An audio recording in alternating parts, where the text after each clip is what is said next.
has been for the last 2 or 3 years. Question number 6, Dr. Russel Norman.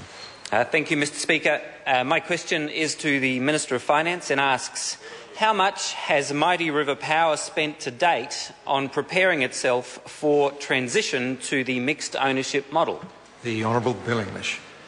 Mr. Speaker, first can I say to the member that this information will certainly be publicly available. However, Mighty River Power is subject to a disclosure regime similar to that of a publicly listed company by government policy, which means that all this information will be made available. Because of the strict legal requirements in the run-up to the float, the government is running about the provision of information in relation to the individual company. The government, by policy choice, is running a conservative policy that financial information will be released according to the disclosure regime, not through ad hoc parliamentary processes. I can tell the member that the number will be available on Tuesday next week when the company discloses it as part of its annual results announcement. Dr. Russel Norman. Point of order, Mr. Point of Speaker. order, Dr. Russel Norman. Mr. Speaker, in order to assist the House, I seek leave to table 4 documents. The first is a letter from Genesis Energy disclosing that they have so far spent $670,000 preparing for the mixed ownership model process. Leave is sought to table that document. Is there any objection? There is no objection. The second letter is a letter dated 14th August this year from Meridian disclosing that Meridian has spent $562,000 so far preparing for the mixed ownership model. Leave is sought to table that document. Is there any objection? There is no objection. The third letter is from Solid Energy dated 12th August stating that Solid Energy have spent $131,000 so far preparing for mixed ownership. Leave is sought to table that document. Is there any objection?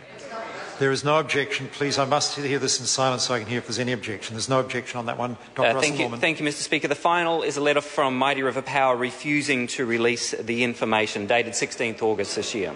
Leave is sought to table that document. Is there any objection? There is no objection. Dr. Russel Norman. Thank you, Mr. Speaker. Given that Mighty River Power, according to the Minister's answer, are going to be releasing the information on Tuesday, why on earth is the Minister not releasing the information today, on Thursday? Is it because the government is embarrassed by the cost of the asset sale program that has now run aground like the Rena and is leaking money left, right and centre? The Honourable Bill English. Mr. Speaker, no, that's not the case. The government intends to be fully transparent about the costs, but we are going about that in a disciplined manner with respect to Mighty River Power because of the strict legal requirements around information about particular companies. We don't intend to put ourselves at risk of breaking the law. I'm not implying that giving the member the number now would break the law, but we don't want to put ourselves at risk of it. We have consistently said that the costs will be around 2% of the $5 to $7 billion proceeds. We plan to release all the information the member is seeking every quarter so that that will prevent him carrying on with his campaign that the government is somehow hiding these costs. We aren't. They will be available. And it's unfortunate that will be a bit less politically convenient for the member. Dr. Russel Norman.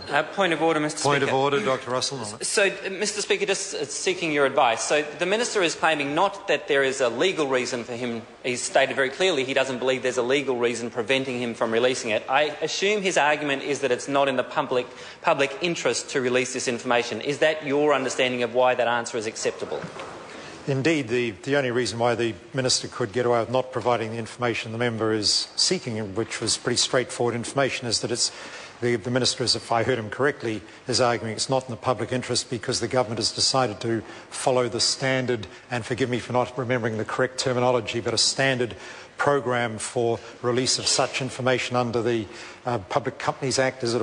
And the government has obviously made, one presumes, made an assessment that's the safest way when dealing with these commercial things to handle such a matter, and so it's certainly the public interest that the Minister has invoked.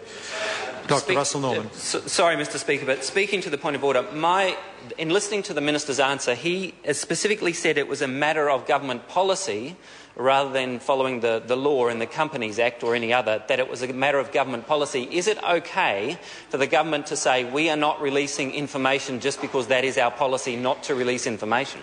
I think it is absolutely at the Minister's discretion. Only the Minister can make the judgment about what is in the public interest, and it would appear from his answer, I stress appear because I know no more than the member, that the government, from what the Minister has said, that the government has decided the safest way to handle this in what is obviously a commercial transaction is to follow the standard procedures for release of such information. And since it is a commercial transaction that's being carried out, and so it's a fair point the member's raising, but the Speaker can't second guess the Minister, and it is quite clear the public interest is being invoked here. Dr. Russell Norman, supplementary question. Thank you, Mr. Speaker. Has the government come up with this new policy of not releasing information, even though there is no legal objection to releasing that information, purely for the reason that the Minister gave in his answer, which is to block political opposition to the asset sale program? The Honourable Bill English. No, Mr. Speaker, we wouldn't dignify that member's opposition to it by going to so much trouble. The fact is, the government is not blocking the release of the information. It will be released on Tuesday. The general information about costs incurred in the process of the float will be released every quarter. Dr. Russell Norman. Thank you, Mr. Speaker. Are the millions being spent by the SOEs themselves in preparation for privatisation additional to the $106 million in vote finance that the government has budgeted for the sales process, which includes things like PR consultants, brokers' fees and lawyers? The Honourable Bill English. Mr. Speaker, as we've said, that we've made a general estimate of 2% of the proceeds of $5 to $7 billion. It's a fairly reasonably wide range of costs because it's a bit hard to predict them out over a period of years. The fact is the total amounts will be available whether they're spent by the company or the government. I would say to the member that the expenditure of money by the companies is pretty small in comparison to the much stronger focus they now have on cost control and careful capital investment, which unchecked could have wasted hundreds of millions of dollars of taxpayers' money.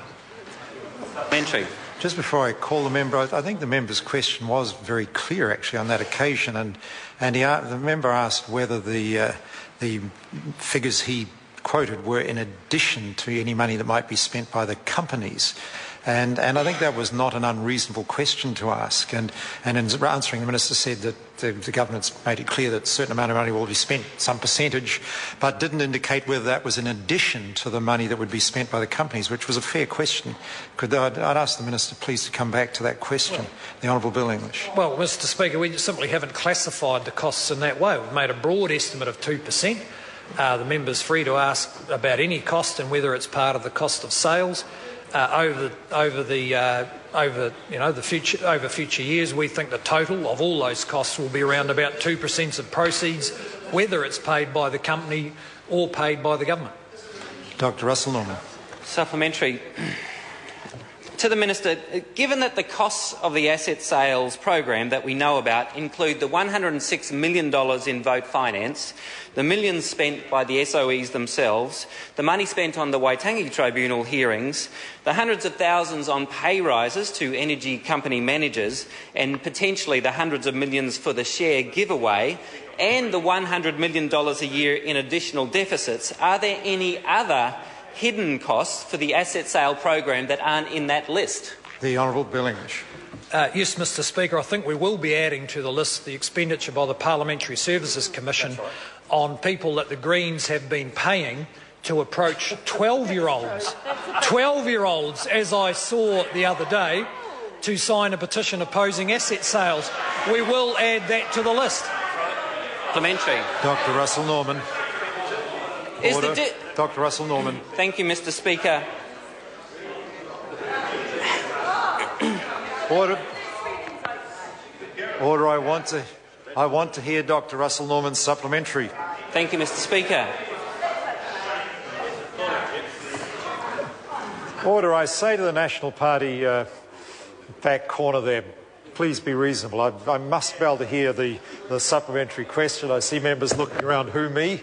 But I can see you all from here and there was too much noise. Dr Russell Norman. Thank you, Mr Speaker. How would mum and dad shareholders be able to afford to buy shares in these companies when today's household income report shows that middle New Zealand is getting poorer under this government? The Honourable Bill English. Well, Mr Speaker, there's also a lot of figures that show that middle New Zealand is increasing its savings rate for the first time for pretty much the first time in a generation. Mums and dads are quite capable of making their own decisions on that. They won't be listening to what the government tells them, and they certainly won't be listening to that member, because they will be worried that their taxpayer dollars have been spent by him paying people to gather signatures from school children. Dr Russell Norman. Thank you, Mr Speaker.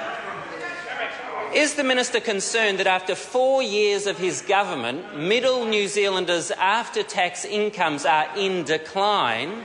And how will those middle mum and dad New Zealanders be able to afford to buy shares in these companies he's flogging off when their real after-tax incomes are decreasing?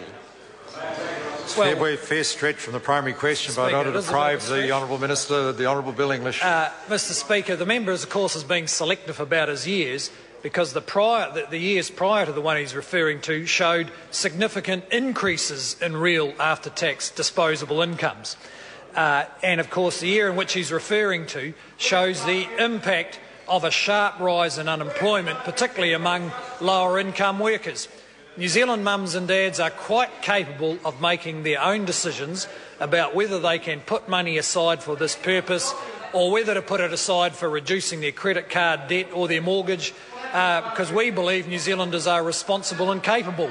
Clearly, that member believes New Zealanders should be protected from themselves. Question number 7, Scott Simpson. Thank you, Mr Speaker. My question is to the Minister of Science and Innovation and asks, what